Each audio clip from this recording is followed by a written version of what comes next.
He says, do whatever you have to do what you want to do. As long as you have a destination laid out, that this is where I'm going, and you're able to make sure that each of my steps is aligned with that, even if it's a step back, then that could mean that the direction you were going was kind of veering off a little bit. Wouldn't it be better to go ahead and take one step back to recalibrate?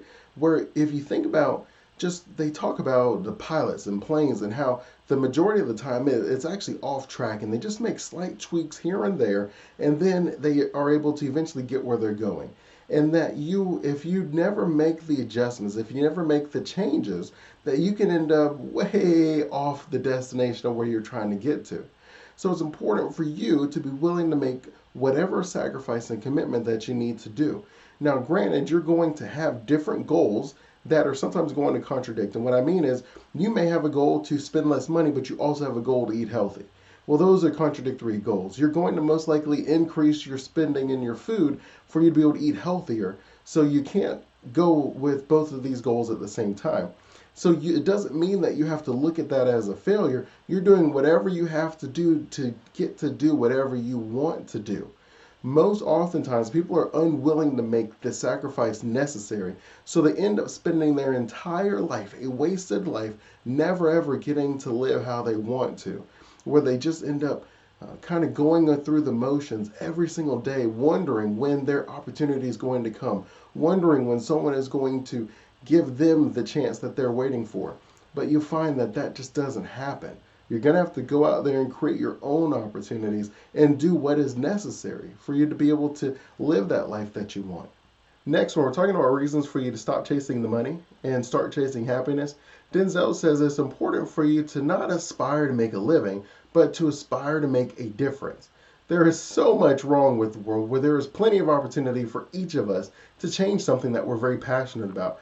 It is extremely important that we are willing to put our skin in the game, where we're willing to invest our time, our resources into creating the change that we want in our own lives, within ourselves, within our family, our community, and then you branch out to further where you're trying to change the whole world. But you want to aspire not only to make a living. Making a living, I mean, that's just saying that we're waking up and we're going to work to pay bills. Is that what all of our aspirations are?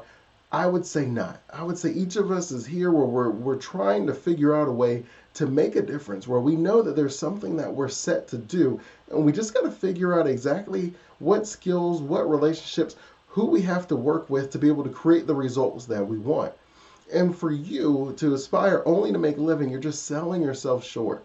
You'll always be able to make a living. You want to be able to, even if it's a slow process, I would say, instead of someone saying, I can never do something, I would rather you come up with a 10, 15, 20-year plan to be able to get the life that you want, versus someone who would just say, well, it's never going to happen, because all they're really saying is, I can't do it today and I couldn't do it in a month. But you could do it if you devoted a small portion of each salary for 10, 20 years. And that's really all I'm asking of you, is to be able to invest in yourself to create the difference that you're trying to make. The opportunity will come. You just have to take the steps to create it, which sounds like as good of a time as any. I do have a free resource available for you guys. It's my Lifetime Millionaire Success Blueprint. You can go to forecasthope.com/opportunity. There you can either discover with it how to create $1 million in your life, or to be ready for the next $1 million opportunity. Again, that's a free resource for you guys. Next, you want to stop chasing the money, because there are going to be people who are watching you, people who you are going to inspire.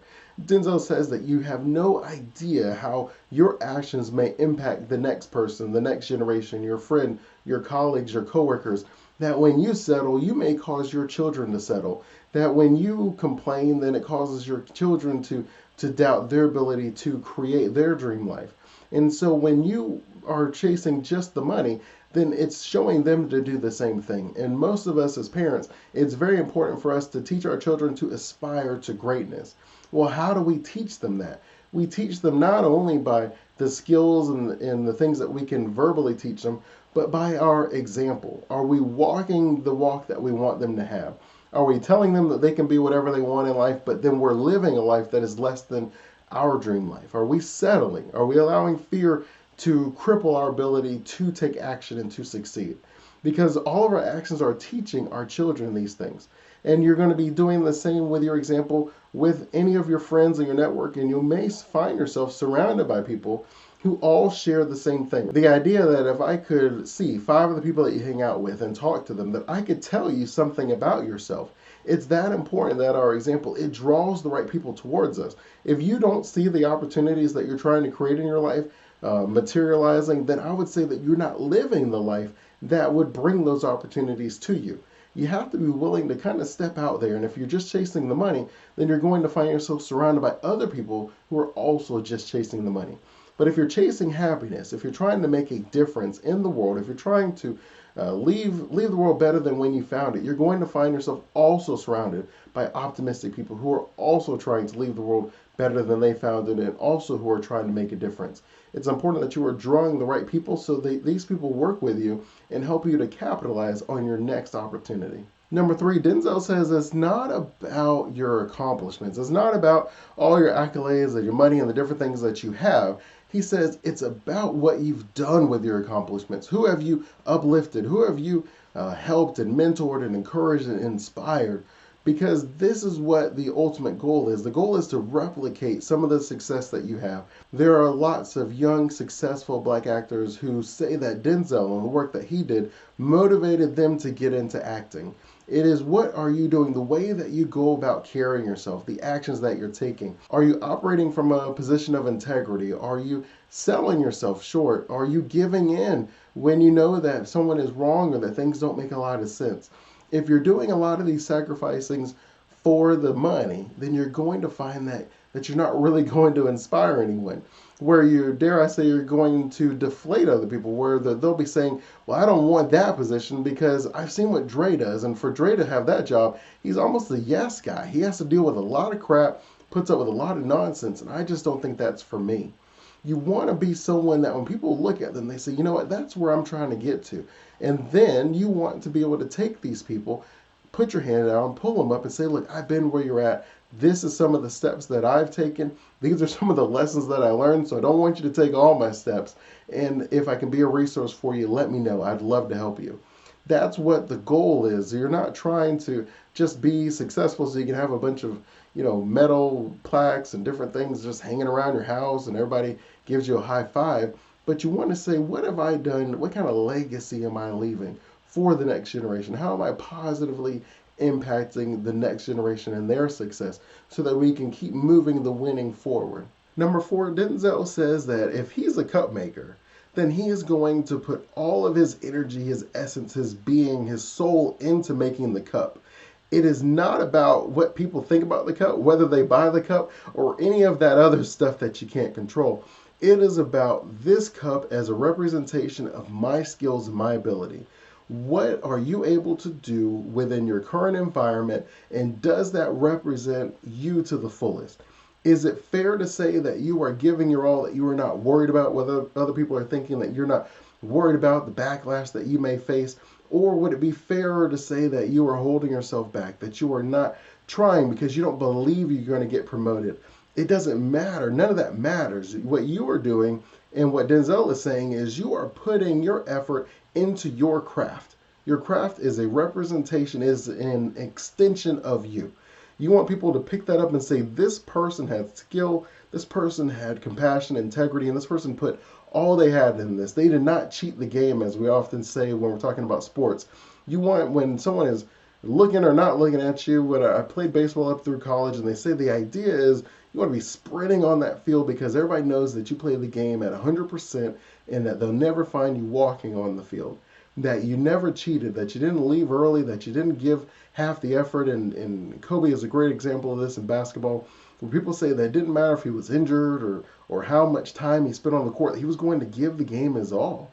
And that he didn't cheat it because that was his craft. And you find that among the greatest, that the way that they operate, whether the team is good or whether they have all the pieces that they need, that they are allowing their name, their brand to say, I put what I have in this, and you'll respect that. And you find that often players today like Russell Westbrook, he's often congratulated not as much on the accolades and the numbers and the things like that, but just the way he plays the game, the way that he goes out 100%, whether he's on in the All-Star game or whether he's on the court or whether they're up by 100 or whether they're down by 100, that he doesn't cheat the game.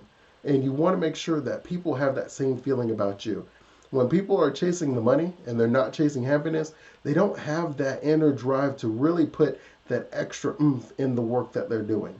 That it's an external thing that they're looking for, but happiness, again, it comes from the inside. So if you're following your purpose, if you're listening to the inner drumbeat, living the Achoja lifestyle, as I mentioned, where you rise to the challenge, then you'll find that you have the ability to put all that you have into your craft, where you don't need a break from it because it means that much to you. And you want to make sure that you are not chasing happiness, because that's the quickest way to not get any wealth. If you focus on providing value to other people, you will create that $1 million opportunity that you're looking for in your life. At number 5, we end where we started. Do what you have to do what you want to do. There are going to be different decisions along the way. It's going to be a difficult journey, believe me. If it was easy, it wouldn't be 70% of people who are unhappy with their life. It wouldn't be all those memes about how awful Monday is. None of that would be out there if it was easy for you to be able to do what you want to do. But those people are just not willing to do what they have to do. What can you do today that will change your tomorrow? And it may not be your literal tomorrow, it may be 6 months, it may be a year from now, but what can you do today that will change your future? Be willing to do what it takes so that you can get what you want. And that'll be it. I'm always thankful for our time together. If you enjoyed this video, if you enjoyed listening to the audio, I just ask for you to subscribe. Again, I do have the free resource available, forecasthope.com/opportunity. There you'll be able to download my Lifetime Millionaire Success Blueprint. In it, you'll be able to discover how to create $1 million or to capitalize on your next $1 million opportunity. Until next time, continue blessings on your journey to become the champion of your dream life. And as always, better self, better love.